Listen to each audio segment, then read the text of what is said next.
relationships are really important. And I know everyone says that, but I think once you have those relationships and then you get into the job, you also just need to work really hard. I think sometimes this gets lost a little bit and people think it's just about the relationships and the clout and like knowing people. That can only get you so far. Once you're in the door and you're in the job, work your ass off. Hey everyone, this is Profesh Sesh, the podcast, and I'm your host, Sophia Welch. Every week, Profesh Sesh is presenting conversations with smart, successful, no BS music industry professionals, all with the goal of helping new artists and those who support them build their creative careers with great advice, stories, tips, and insights. For today's episode, I spoke to Stephanie Shim, who works in music partnerships at YouTube.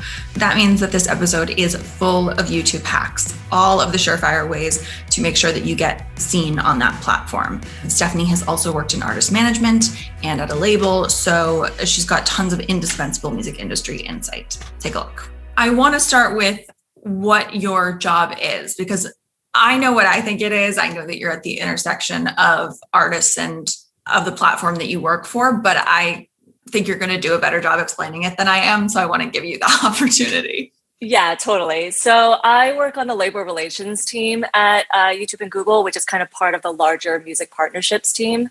And so I work with record labels and their roster of artists to do a lot of things, right? We know that YouTube is a big platform with a lot of things.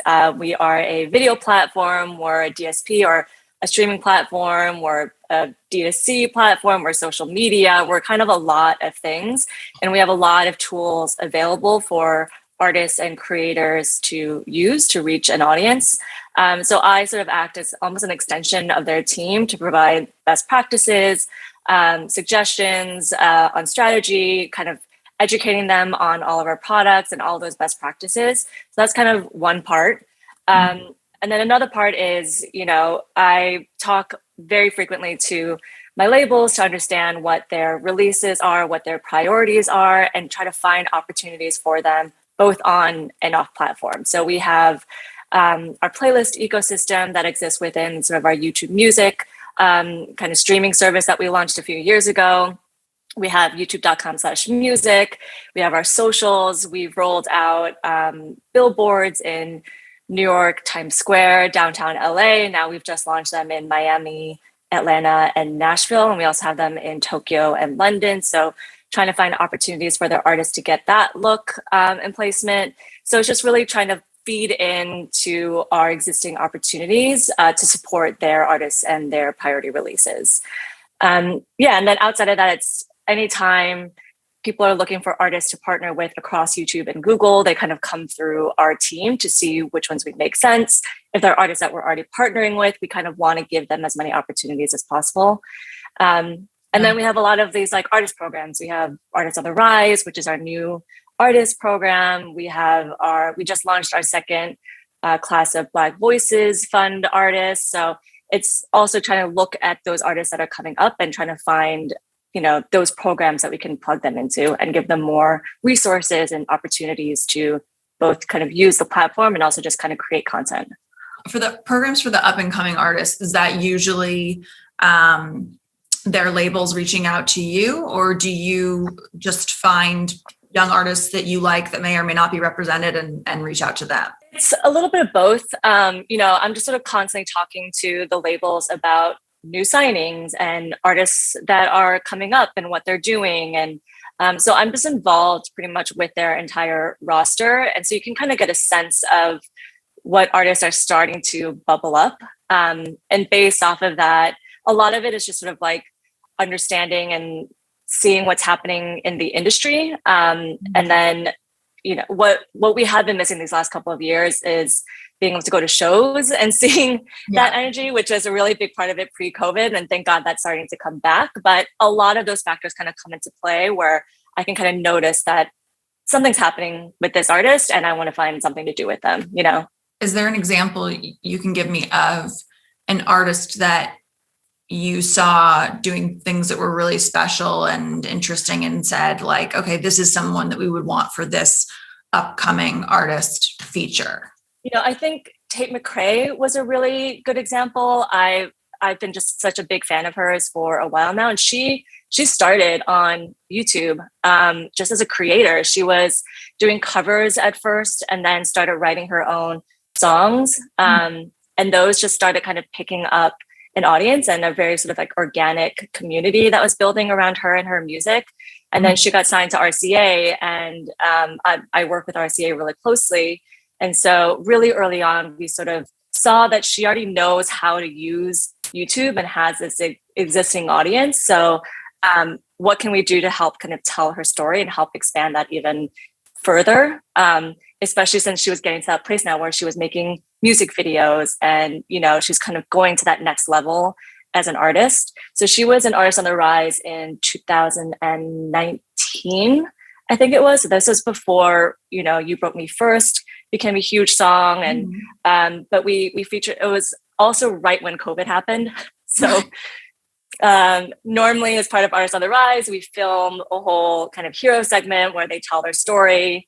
And we like record a live performance video. All of that became very difficult starting in March of 2020. And so we actually were trying to film everything at the beginning of the year and then had to sort of redo everything because of COVID. I ended up filming everything in her backyard in Canada and just sent in like a bare bones crew wearing a mask, you know, just kind of did everything over Zoom. And so, but we came up with this, like, I think really gorgeous piece where we did animation to film the fact that we couldn't film her in a studio, you know, how we normally do it. But I think because of that, we got really creative with it. We turned out a really amazing piece of just like telling her story of how she started on YouTube and has now become this artist that signed to RCA. She did like a gorgeous live performance video in her backyard that I think is fantastic. And she's really kind of grown from there. And even the music video that blew up after that was still in COVID. So she taped an iPhone to a car and had that car sort of just drive around. I think it was like on a roof somewhere or something. And that's the music video for this song that blew up for her in 2020. So I think she's a really great example of an artist that just sort of like knows how to create content, even with those circumstances of being in COVID and being in isolation, but she still managed to kind of create this amazing content and music that really resonated with her audience. And I think that's such a crucial thing, just being able to like understand what your fans want and being able to kind of figure out a way to create that no matter what the circumstances, you know? You're alluding to this a little bit, but you said that she seemed to you like she was an artist that really knew how to use YouTube, even before she was signed. And so I'm wondering, you know, our demo is young artists trying to break through. Totally. What would be your advice to them on, or what do you mean by knows how to use YouTube? What would be the best practices for them on YouTube right now? Yeah, totally. So it's a lot of things. We, I think just generally engaging as often as possible. This doesn't mean just uploading a ton of videos. That's not always the best practice, but uploading on a fairly regular cadence. This is harder for artists than it is for YouTube creators, right? Like a normal YouTube creator could just say, I'm going to upload a vlog every Tuesday. I'm going to do a beauty tutorial every Thursday, you know, and they can kind of time those things out. Whereas music's a little harder. The songwriting process is different. You know, by the time you make a music video, it's hard to kind of have that type of cadence. But I think just having that level of engagement is really important. So as you're leading into a music video launch, we have this thing called premieres, which you can upload your video in advance, schedule your premiere a day or two later, and then promote that on all of your socials and have a call to action and ask fans to set their reminders, and then they'll get notifications 30 minutes ahead of the video premiere to go watch it, and they can all watch it together. And then a great thing to do there is also to join it yourself. And then your name in the chat kind of comes up differently. So then your fans will know that you're there with them. It feels like an experience. It feels like, you know, they're there with you watching your music video as it's kind of shown to the world for the first time. And all of that is really good for kind of sending signals to our recommendations engine, which is sort of like the bread and butter of YouTube, of who wants to watch this video, and it'll help it sort of like surface to those people.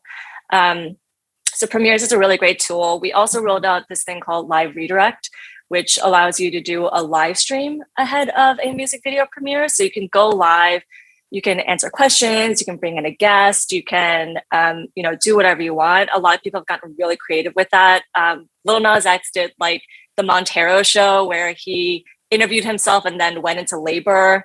And as he like gave birth to his new album, that redirected into the music video premiere. So like you can get really creative with it, especially if there is that type of through line through your content that you can kind of eventize, because it can be tough sometimes. Before we had all these tools, you work so hard on this music, you work so hard on a music video, you're using all these resources, and then you just sort of upload it and 2 minutes are over and it was kind of done. So this is a way to sort of make an event out of it, have a reason for fans to sort of sit there and engage with your content.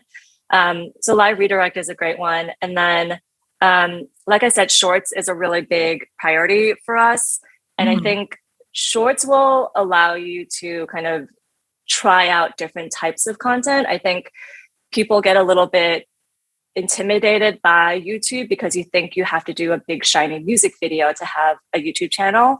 And that's not true. I think there is a really wide range of content that you can upload on YouTube, and short form video. Having shorts now can let you do things that are faster, more snackable. You can film them on your phone, and you can really sort of see what your subscribers and your fans resonate with, and just kind of use that to keep learning and kind of educate what you're going to be creating after that.